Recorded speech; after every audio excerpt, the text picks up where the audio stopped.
నమస్తే. రైతులు ఎప్పుడెప్పుడా అని చెప్పేసి ఎదురు చూస్తున్నటువంటి రైతు భరోసా సంబంధించినటువంటి ఆ పథకాన్ని ఏ రకంగా ఇంప్లిమెంట్ చేయాలి, ఎవరెవరికి ఇవ్వాలి, ఏ టైంలో ఇవ్వాలన్నటువంటి దానిపైన కాసేపట్లో సబ్ కమిటీ కూర్చోబోతా ఉంది. ముఖ్యంగా దీంట్లో బట్టి విక్రమార్క, అలాగే ఉత్తమ్ కుమార్ రెడ్డి, శ్రీధర్ బాబు ఇట్లా మంత్రివర్గంలో ఉన్నటువంటి కీలకమైనటువంటి వాళ్ళంతా ఈ సబ్ కమిటీ ముఖ్యంగా రైతుల యొక్క అభిప్రాయాలు తీసుకోవాలి. అలాగే జిల్లాలకు వెళ్ళి ఎక్కడి వరకు ఇవ్వాలి, ఆ కట్ ఆఫ్ ఎన్ని ఎకరాల వరకు పెట్టాలని చెప్పేసి ఒక పక్కన రైతుల యొక్క అభిప్రాయాలు కూడా తీసుకోవడం జరిగింది. అంటే రైతు భరోసా పైసలు ఏదైతే 15,000 ఇవ్వాలని ప్రభుత్వం నిర్ణయించడం జరిగిందో దీనిపైన విధి విధానాలు ఎట్లా ఉండాలి, గ్రౌండ్ లెవెల్కి వెళ్తే ప్రజల నుంచి అలాగే ముఖ్యంగా రైతుల దగ్గర నుంచి వచ్చేటువంటి అభిప్రాయాలు తీసుకోవాలన్నటువంటి ఒక ప్రయత్నం చేయడం జరిగింది. దాంట్లో భాగంగా వాళ్ళు చాలా సమాచారాన్ని సేకరించడం జరిగింది. దాని తర్వాత ఇప్పుడు వాళ్ళ దగ్గర ఉన్నటువంటి ఏవైతే అభిప్రాయ సేకరణ ఉందో దాన్ని ముందు పెట్టుకొని ఈరోజు విధి విధానాలని ఎన్ని ఎకరాల వరకు ఇవ్వాలి అన్నటువంటి దానిపైన కాసేపట్లో క్లారిటీ వచ్చేటువంటి అవకాశం ఉంటుంది. దీంట్లో రకరకాలైనటువంటి ప్రశ్నలు తలెత్తుతూ ఉన్నాయి.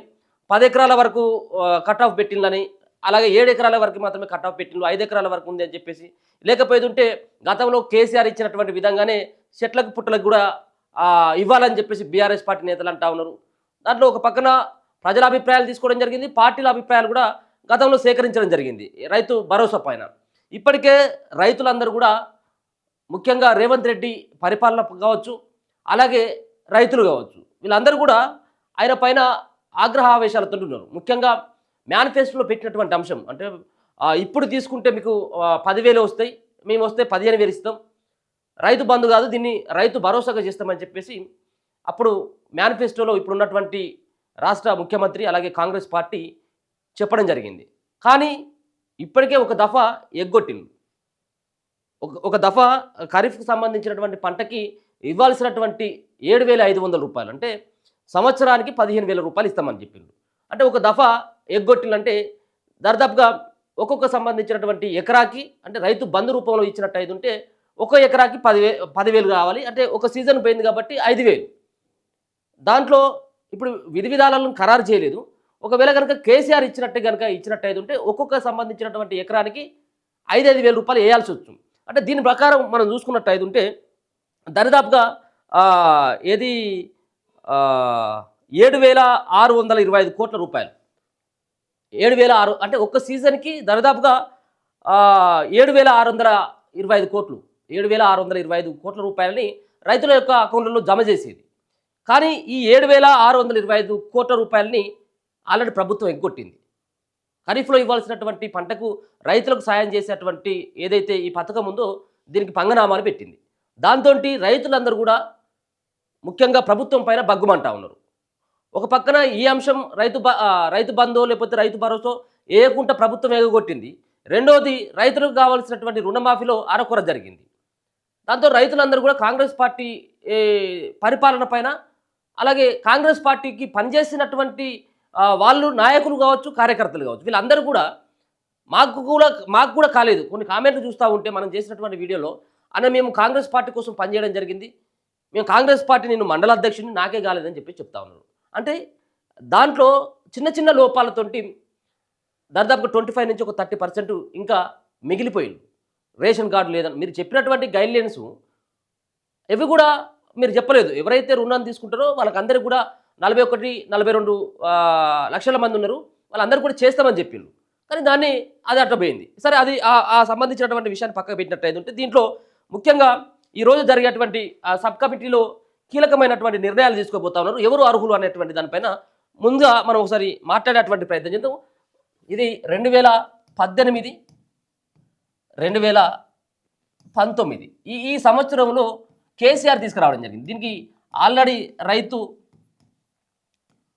బంధు మీద రైతు బంధు పేరు మీద కేసీఆర్ 2018, 19లో తీసుకురావడం జరిగింది.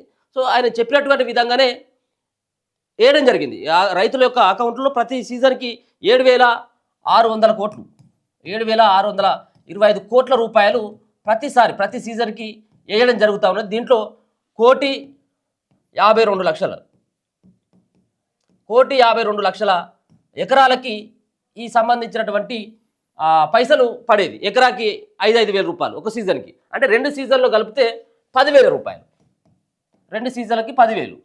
అయితే ఇప్పుడు దీన్ని ఈ సంబంధించినటువంటి రైతు బంధు అన్నటువంటి స్కీమ్ని ఇది తీసేయాలి, రైతు బంధు కాదు, మేము కాంగ్రెస్ పార్టీ వస్తే దీన్ని రైతు భరోసా, రైతు భరోసాలో దీనికి ఏంది 15,000, వీళ్ళు ఇచ్చిందేమో 10,000 రూపాయలు.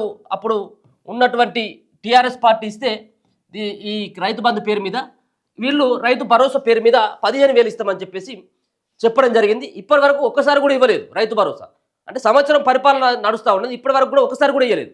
ఇచ్చింది ఏంటిది అంటే రైతు బంధే ఇచ్చిండు, మళ్ళీ ఒకసారి ఇచ్చిండు, అది కూడా ఏది 5,000 రూపాయలు వీళ్ళు ఇస్తారన్నది. అంటే ఒక సీజన్కి ఎంత ఇవ్వాలి వీళ్ళు? 15,000 అంటే 7,500 రూపాయలు రావాలి. ఈ 7,500 రూపాయలను పంగనామాలు పెట్టింది, ఎగ్గొట్టింది, అయిపోయింది. సరే ఎగ్గొట్టితో ఎక్కువ ఎగ్గొట్టాం, ఆల్రెడీ రాష్ట్రం అంతా దివాలా తీసింది, సరే అయినా పర్లేదని చెప్పేసి రైతులు కూడా అనుకోవడం జరిగింది. కానీ ఇప్పుడు రబీ ఆల్రెడీ స్టార్ట్ అయింది, మరి ఈ రబీ పంటకైనా అందుతుందా లేదా అనేది వాళ్ళు డైలామాలో ఉన్నారు. సో దీన్ని బట్టి చూస్తే ఈ సంక్రాంతి లోపు ఈ రైతు భరోసాని ఎట్టి పరిస్థితుల్లో ఇవ్వాలి, ఎట్టి పరిస్థితుల్లో రైతు భరోసా పైసలు ఇవ్వాలి. ఇవ్వకపోయినట్టు ప్రభుత్వం పైన వ్యతిరేకత. రెండోది, ఎలక్షన్స్ రాబోతా ఉన్నాయి, స్థానిక సంస్థల ఎన్నికలు కూడా ఈ సంక్రాంతి తర్వాత నిర్వహించేటువంటి అవకాశం కనబడతా ఉంది. ఎన్నికలు కూడా గ్రామాలలో కూడా జరిగేటువంటి అవకాశం ఉంటుంది. సర్పంచ్కో, ఎంపీటీస్కో, ఇంకా మిగతా వార్డు మెంబర్లకు గెలవాలన్నా, లేకపోతే కాంగ్రెస్ పార్టీలో రైతులకి ఇంకా నమ్మకం కావాలన్నా కానీ ఈ పైసలు ఖచ్చితంగా వేయాల్సిందే. దీన్ని సంక్రాంతి కానుకగా 15,000 రూపాయలని 7,500 రూపాయలని మరి రైతు భరోసా రూపంలో ఇవ్వబోతా ఉంది కాంగ్రెస్ పార్టీ. దానికి కావాల్సింది అప్పుడేమో 7,625 కోట్లు, ఇంకా అదనంగా ఇంకొక 3,800 కోట్లు కావాలి. అంటే మొత్తం కలిస్తే దరిదాపుగా 11,000 కోట్ల రూపాయలు ఇప్పుడు ప్రభుత్వం సమకూర్చాల్సినటువంటి పరిస్థితి. సరే అప్పు తీసుకొస్తారా, సప్పు తీసుకొస్తారా, భూములను అమ్ముతారా, ఇంకేంది, మొన్న వచ్చినటువంటి లిక్కర్ ఆదాయం ఏదో సంబంధించినటువంటి దాంట్లో కిందనో మీదనో పడి 11,000 కోట్ల రూపాయలని సమకూర్చడంలో ఇప్పుడు ప్రభుత్వం అంతా కూడా, ప్రభుత్వ యంత్రాంగం కూడా ఆ దిశగా ప్రయత్నాలు చేస్తూ ఉన్నది. రైతుల యొక్క అకౌంట్లో పైసలు వేయాలి. ఇంకొక పక్కన ఏదైతే మిగిలిపోయినటువంటి 2 లక్షలకు పైన ఉన్నటువంటి రైతులు ఎవరైతే ఉన్నారో వాళ్ళకు సంబంధించినటువంటి డేటాను సైతం కూడా ఇప్పటికే ప్రభుత్వం సేకరించింది, వాళ్ళకి కూడా రుణమాఫీ చేద్దామని. అంటే ఇక్కడ ఖాళీ సంచి కాడ కొట్లాట, ఎక్కడ కూడా రూపాయి లేదు కదా, కాబట్టి ఏదో రకంగా తిప్పలు పడైనా కానీ ఇద్దామన్నటువంటి ఆలోచన ప్రభుత్వం చేస్తున్నట్టుగా ఉంది. ఇవ్వకపోతే ఖచ్చితంగా ప్రజలు, ముఖ్యంగా రైతులు కూడా సీరి చింతకు కడతారు, అది గ్యారంటీ. అది ఎందుకంటే వాళ్ళకి ఇచ్చినటువంటి హామీ రైతులకు ఇచ్చే పోయేది ఏమీ లేదు. రైతులకు ఎవరైతే చివరి రైతు వరకు తీసుకున్నటువంటి పంట కోసం తీసుకున్నటువంటి రుణం ఏదైతే ఉంటుందో దాన్ని చివరి రైతు వరకు కూడా అందే వరకు ఖచ్చితంగా మాట్లాడుతూనే ఉంటాం. వాళ్ళకు చేయాల్సినటువంటి బాధ్యత ప్రభుత్వం పైన ఉన్నది. సరే, అది సంబంధించినటువంటి విషయం పక్కన పెడితే ఇప్పుడు ఈ రైతుకు సంబంధించినటువంటి భరోసాని ఈరోజు సబ్ కమిటీ ఎవరైతే ఉన్నటువంటి బట్టి కావచ్చు, ఉత్తమ్ కావచ్చు, మంత్రి శ్రీధర్ బాబు కావచ్చు, వీళ్ళ యొక్క సమక్షంలో ఇప్పుడు మీటింగ్ జరగబోతా ఉన్నది. ఈ మీటింగ్లో ఇదే సంబంధించినటువంటి అంశాన్ని మరి తీసుకురాబోతా ఉన్నారు. దీంట్లో ఎంతమందికి ఇస్తారు? దీంట్లో ఒక పక్కనేమో చెట్లకు పుట్టలకి దాదాపుగా ఎంత 1,52,00,000 ఎకరాలకి వాళ్ళు ఇవ్వడం జరిగింది. 1,52,00,000 ఎకరాలకి ఈ రైతు బంధుని ఇవ్వడం జరిగింది. ఇప్పుడు మరి 7 వరకు కటాఫ్ పెడితే ఒక రకంగా సంఖ్య ఉంటుంది, 10 వరకు కటాఫ్ పెడితే మరో రకంగా ఉంటుంది, ఇంకొక పక్కన 5 వరకు పెట్టేది ఉంటే ఇది వేరే ఉంటుంది. కాబట్టి దీంట్లో దాదాపుగా 1,00,00,000 ఎకరాలకైనా కానీ ఇప్పుడు ఇవ్వాల్సినటువంటి పరిస్థితి.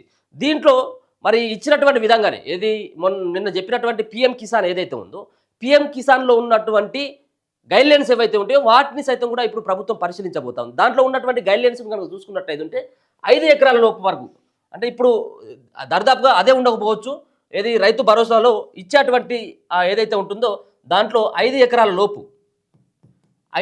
లోపు ఉండాలి. అంతేకాకుండా పిఎం కిసాన్ ఏమో 5 ఎకరాల లోపు ఉన్నటువంటి వాళ్ళకి కేవలం వాళ్ళకు ఇప్పుడు మళ్ళా పెంచినట్టుగా ఉంది. ఏది 6,000 ఇచ్చేది ఇప్పుడు 10,000 చేస్తూ ఉన్నారు వాళ్ళు 3 విడతల్లో. వీళ్ళు సైతం కూడా 5 ఎకరాల లోపు ఇప్పుడు ఉన్నటువంటి కాంగ్రెస్ పార్టీ రైతు భరోసా రూపంలో 5 ఎకరాలు లోపు ఉన్నటువంటి వాళ్ళకే ఇవ్వాలని చెప్పేసి నిర్ణయించినట్టు తెలుస్తూ ఉన్నది. అందుకోసం అని చెప్పేసి గతంలో ఇప్పుడు అన్నటువంటి 1,52,00,000 ఎకరాలు ఏదైతే ఉందో వాటిలో దాదాపుగా 22,000 కోట్ల రూపాయలు, 22,000 కోట్ల రూపాయలని అప్పనంగా అప్పుడున్నటువంటి టీఆర్ఎస్ పార్టీ కేసీఆర్ చెట్లకు పుట్టలకు సాగుగానటువంటి భూములకు అలాగే ఔటర్ రింగ్ రోడ్లకు ఇట్లా అది అనర్హులకు కూడా ఈ రకంగా చేరడం జరిగింది. దీంతో ప్రభుత్వం పైన 22,000 కోట్ల రూపాయలు భారం పడ్డది. అందుకోసం అని చెప్పేసి దీంట్లో విధి విధానాలను కూడా ఖరారు చేసి సాగు అయ్యేటువంటి భూమి మాత్రమే, పడవ పడ్డటువంటి భూమి కానీ అలాగే గుట్టలు చెట్లు ఉన్నటువంటి ఆ భూమికి ఇప్పటి నుంచి దాన్ని తొలగించబోతా ఉన్నారు. 5 ఎకరాల లోపు ఉన్నటువంటి రైతులనే అర్హులుగా తేల్చబోతా ఉన్నారు. 5 ఎకరాల లోపు ఉన్నటువంటి రైతులు అర్హులుగా, అలాగే ఇంకొక పక్కన ఐటీ ఎవరైతే కడతా ఉన్నారో ఈ ఐటీ కట్టేటువంటి వాళ్ళకి ఈ ఇచ్చేటువంటి పథకం వర్తించదు. అలాగే ప్రభుత్వ ఉద్యోగులు ఎవరైతే ఉంటారో వాళ్ళకు కూడా ఇది వచ్చేటువంటి పరిస్థితి లేదు. ఇంకోటి ప్రజాప్రతినిధులు సైతం, అంటే ఎమ్మెల్సీలు ఎమ్మెల్యేలు వాళ్ళు ఉన్నారు ఎవరైతే ఉన్నారో వాళ్ళు సైతం కూడా మరి ఈ పథకానికి అర్హులు కాదు. ఇవే గైడ్లైన్స్ పిఎం కిసాన్ కూడా ఉన్నాయి. ఇవే గైడ్లైన్స్ను అమలు చేసేటువంటి ఆస్కారం కనబడతా ఉన్నది. ఒకవేళ 5 ఎకరాలు కాకపోయినప్పుడు కూడా 7-7.5 ఎకరాల వరకు మాత్రమే పరిమితం చేసేటువంటి అవకాశం ఉన్నది. ఇక 7 కంటే పైన ఉన్నటువంటి వాళ్ళు అర్హులు కారు అని చెప్పేసి తెలుస్తూ ఉన్నది. అంతేకాకుండా ఫిబ్రవరి 19న ఏదైతే పిఎం కిసాన్ డబ్బులు ఏవైతే వస్తాయో వాటికంటే ముందే ఇప్పుడు రైతు భరోసాని ఈ సంక్రాంతి లోపు వేయాలన్నటువంటి ఒక కృతనిశ్చయంతో ప్రభుత్వం వెళ్తూ ఉన్నది. కానీ మరి వీళ్ళ దగ్గర ఉన్నటువంటి డాటా సేకరించడం జరిగిందా, ఏ విధంగా ఉంటుంది? వీళ్ళు ఇప్పటికే సంవత్సరం కాలం గడిపడం జరిగింది. ఏది సబ్ కమిటీ లేచినాం, ఈ కమిటీ లేచినాం, ఈ అభిప్రాయం అని. మరి మళ్ళీ ఇంకెవరైనా లేట్ చేస్తారా చూడాలి. అది ఎంత లేట్ చేస్తే అంత కాంగ్రెస్ పార్టీకి మైనసే. ఇక రెండో విషయానికి వచ్చినట్టయితే ఉంటే మరి భూమి ఉన్నటువంటి రైతులకు 5 ఎకరాలు ఉన్నాయా 10 ఎకరాలు ఉన్నటువంటి వాళ్ళకు మీరు పైసలు వేస్తూ ఉన్నారు కదా. దీంతో పాటు మీరు ఇచ్చినటువంటి హామీ మరొకటి ఉన్నది. దీంట్లోనే కౌలు రైతులు ఎవరున్నారు? నువ్వు కౌలు రైతులకు సంబంధించినటువంటి వాళ్ళ లెక్క ఎట్లా తీసినావు? మీరు ప్రజా అభిప్రాయ సేకరణ, మీరు రైతుల యొక్క అభిప్రాయాలు తీసుకోవడానికి సబ్ కమిటీ వేసిండ్రు. అది బట్టి విక్రమార్క గారి నేతృత్వంలో మీరు సబ్ కమిటీ, మీరు కౌలు రైతుల లెక్కలు ఇవన్నీ తీసినలా మీ దగ్గర ఉన్నాయా? కౌలు రైతులకు కూడా మీరు 15,000 ఇస్తామన్నారు. మరి రైతు భరోసా పైసలతో పాటు కౌలు రైతులను కూడా గుర్తించినట్టయితే వాళ్ళకు కూడా వేయాల్సినటువంటి బాధ్యత ఉంటుంది. దీంతో పాటు గుంట భూమి లేనటువంటి రైతులు ఎవరైతే ఉన్నారో రైతు కూలీలు ఎవరైతే ఉన్నారో వాళ్ళకు 12,000 ఇస్తామని చెప్పిండు. ఈ 12,000 సైతం కూడా ఎట్లా ఇస్తారు అంటే 6,000 ఒకసారి 6,000 ఇట్లా ఇస్తారా, లేకపోతే 12,000 ఒక్కసారి ఇస్తారా?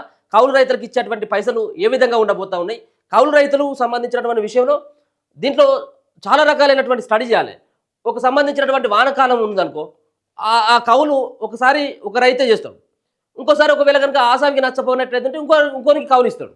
మరి దాని ద్వారా మరి అక్కడ రైతులు మారుతూ ఉంటారు కాబట్టి ఆ రైతుల యొక్క డేటాను ఏ విధంగా తీసుకుంటారు? ఇది పెద్ద సవాల్ ఇది. కానీ దాని జోలికి ఇప్పుడు వెళ్ళకపోవచ్చు. కానీ మేము అడుగుతా ఉన్నాం, కౌలు రైతులకి అలాగే ఈ రైతు కూలీలు ఎవరైతే ఉన్నారో గుంట భూమి లేకుండా కేవలం వాళ్ళు రైతులు అదో పంట ఇదో పంట అంటే చిన్న సంబంధించినటువంటి పొలాల పనులు అలాగే చేసుకున్నటువంటి వాళ్ళు ఎవరైతే ఉంటారో ఆ రైతు కూలీలకు సైతం కూడా 12,000 రూపాయలు కన్ఫామ్గా ఇవ్వాల్సిందే. సరే, ఇప్పుడు ఉన్నటువంటి 5 ఎకరాల లోపు ఉన్నటువంటి వాళ్ళకి ఇవ్వద్దంటే వాళ్ళకు కూడా ఇవ్వాల్సిందే. కానీ వీళ్ళకంటే ఇంకా ఏది కింది స్థాయిలో వీళ్ళు ఉన్నారు కదా, కౌలు చేసుకుంటే బతికేటోళ్ళు, వీళ్ళకి భూమి అయినా ఉన్నది, 5 ఎకరాల భూమి అయినా ఉన్నదేమో, లేకపోతే వాళ్ళకు ఎకరం భూమి ఉన్నది, వాళ్ళని మీరు చూస్తూ ఉన్నారు, కాదనట్లేము, ఇవ్వాల్సిందే. కానీ మరి వీళ్ళని కూడా చూడాలి కదా. ఏ భూమి లేకుండా మందికి సంబంధించినటువంటి ఆసాముల భూములను కౌలు చేసేటువంటి ఆ రైతులకు కూడా ఇవ్వాలి. అలాగే ఏ సంబంధించినటువంటి భూమి లేకుండా మరి కూలీల మీదనే కూలికి పోతేనే పొట్ట గడిచేటువంటి ఆ రైతు కూలీలు ఎవరైతే ఉంటారో వాళ్ళకు కూడా ఇవ్వాలి. వీళ్ళతో పాటు ఖచ్చితంగా ఇవ్వాల్సినటువంటి బాధ్యత ప్రభుత్వం మీద ఉంది. ఇది నేను చెప్పాల్సింది కాదు, ఆల్రెడీ మీరు మేనిఫెస్టోలో పెట్టింది కాబట్టి అడుగుతా ఉన్నాం. ఇమ్మీడియట్గా ఈ యొక్క జరిగేటువంటి ఈ సబ్ కమిటీ భేటీ ఏదైతే ఉందో ఈరోజు దీనిపైన కూడా డిస్కషన్ చేసి మరి వాళ్ళకి ఇవ్వాలి. ఇప్పటికే మీరు రైతు కూలీలకు కౌలు రైతులకు మీరు ఇప్పటికే బాకున్నారు, వాళ్ళకు 15,000 బాకున్నారు, వీళ్ళకి 12,000 బాకున్నారు. ఎందుకంటే సంవత్సర కాలం అయిపోయింది. అంతేకాకుండా వీళ్ళకు కూడా బాకే ఉన్నారు. ఆల్రెడీ ఒక దఫా ఎగ్గొట్టిలు కాబట్టి అదే రూపంలో ఇచ్చినట్టయితే మీరు రైతు బంధు పథకం ఇచ్చినట్టయితే 7,300 కోట్ల రూపాయలు ఇవ్వాలి, 7,625 కోట్ల రూపాయలు ఇవ్వాలి. ఒకవేళ కనుక మీరు చెప్పినటువంటి విధంగానే రైతు భరోసా రూపంలో ఇవ్వాలనుకున్నట్టయితే 11,000 కోట్ల రూపాయలు దాన్ని ఇవ్వాల్సిందే మీరు. అంటే అవి 11,000 కోట్ల రూపాయలు అవే ఎగ్గొట్టిళ్ళు, కౌలు రైతులు ఎగ్గొట్టిళ్ళు, రైతు కూలీలు ఎగ్గొట్టిళ్ళు. మరి మీరు ఇచ్చేటువంటిది ఏంటి? మీరు ఇప్పటికైనా కానీ రైతుల విషయంలో కొంత ఆచితూచి ముందడుగేసి దాన్ని ఇమ్మీడియట్గా ఇంప్లిమెంట్ చేయకపోయినట్టయితే ఇబ్బంది అయ్యేటువంటి అవకాశం ఉంటుంది. ఇంకా కాలయాపన చేసుకుంటూ మేము ఇంకా చేస్తాంలే, మమ్మల్ని ఎవరు చేస్తారు, మమ్మల్ని ఎవరేమో అడుగుతారులే అంటే అది మీ పార్టీకి మీకు చాలా లాస్ అయ్యేటువంటి అవకాశం అయితే స్పష్టంగా కనబడుతుంది. చూద్దాం. మరి ఇంకా సంక్రాంతి ఒకరేమో మనకు తెలిసినటువంటి సమాచారం సంక్రాంతి లోపే వేయాలన్నటువంటి, సంక్రాంతి కానుకగా ఇద్దామన్నటువంటి ఉద్దేశం ఒకటి. మొన్ననైతే తుమ్మల నాగేశ్వరరావు మాట్లాడుతూ ఉంటే కొంత నాకు ఆశ్చర్యం అనిపించింది. సంక్రాంతి తర్వాత ఆయన ఎన్ని మాటలు మార్చిందంటే రైతు సంబంధించినటువంటి భరోసా పథకం కానీ రైతు రుణమాఫీ విషయంలో కానీ అంటే గంటకో తీరుగా పూటకో ఒక మాట మారుస్తూ ఉన్నాడు తుమ్మల నాగేశ్వరరావు వ్యవసాయ శాఖ మంత్రి. ఇది సరైనటువంటి విధానం కాదు. ఒక్కసారి మీరు నిర్ణయం తీసుకున్నట్టు ఏంటంటే దానికి కట్టుబడి ఉండాల్సినటువంటి బాధ్యత, ముఖ్యంగా అది రైతుల అంశం కాబట్టి ఇమ్మీడియట్గా సార్ట్అవుట్ చేయాల్సినటువంటి బాధ్యత ఉంటుంది. ఈ రోజు మీరు ఒక నిర్ణయం తీసుకోండి. ఇప్పటికే లేట్ అయిపోయింది, ఆల్రెడీ రబీ కూడా ప్రారంభమవుతుంది కాబట్టి వాళ్ళకి రైతుల యొక్క అకౌంట్లో ఇమ్మీడియట్గా మీరు ఇస్తానన్నటువంటి 15,000 రూపాయలు ఏవైతే ఉన్నదో అది ఒక విడతలో ఇప్పుడు రావాల్సినటువంటి 7,500 రూపాయలు మొత్తం కలిపితే 11,000 కోట్ల రూపాయలు రైతుల అకౌంట్లో ఇమ్మీడియట్గా జమ చేయాల్సినటువంటి బాధ్యత ఉంటుంది. ఒకవేళ కనుక 11,000 కోట్లు కాకపోయినప్పుడు కూడా దీంట్లో ఇంకా సాగు విస్తీర్ణం ఏదైతే 22,000 కోట్ల రూపాయలు అప్పనంగా చెల్లించాడు కేసీఆర్ అని చెప్పేసి మనం ఏదైతే అనుకుంటామో, ఒకవేళ కనుక దీంట్లో ఇంకా 5 ఎకరాల లోపు పెట్టినట్టయితే ఉంటే దాంట్లో రైతుల యొక్క సంఖ్య తగ్గుతుంది, అర్హులు ఇంకా చాలా తగ్గుతారు. కాబట్టి దాంట్లో 11,000 కోట్లు కాకపోయినప్పుడు కూడా కనీసం 9-10,000 కోట్ల రూపాయలనే అవుతాయి. అవి ఇమ్మీడియట్గా రైతుల అకౌంట్లో జమ చేయాలి. ఇవి దీనిపైనే మరి కాసేపట్లో అధికారికంగా కూడా వాళ్ళు మాట్లాడేటువంటి అవకాశం అయితే కనపడుతుంది. కానీ దీంట్లో ఈ గైడ్లైన్స్ మాత్రం 5 ఎకరాల లోపు ఉండాలి, ఐటీ కట్టేటువంటి అర్హులు కాదు, అలాగే ప్రభుత్వ ఉద్యోగులు అర్హులు కాదు, మరో పక్కన ప్రజాప్రతినిధులు కూడా అర్హులు కాదు, ప్రభుత్వ ఉద్యోగం చేసి విరమణ పొంది పెన్షన్ ఎవరైతే పొందుతా ఉన్నారో వాళ్ళు సైతం కూడా ఈ పథకానికి అర్హులు కారన్నట్టుగా స్పష్టంగా అర్థమవుతా ఉంది. చూస్తూనే ఉండండి మన తొలి వెలుగు.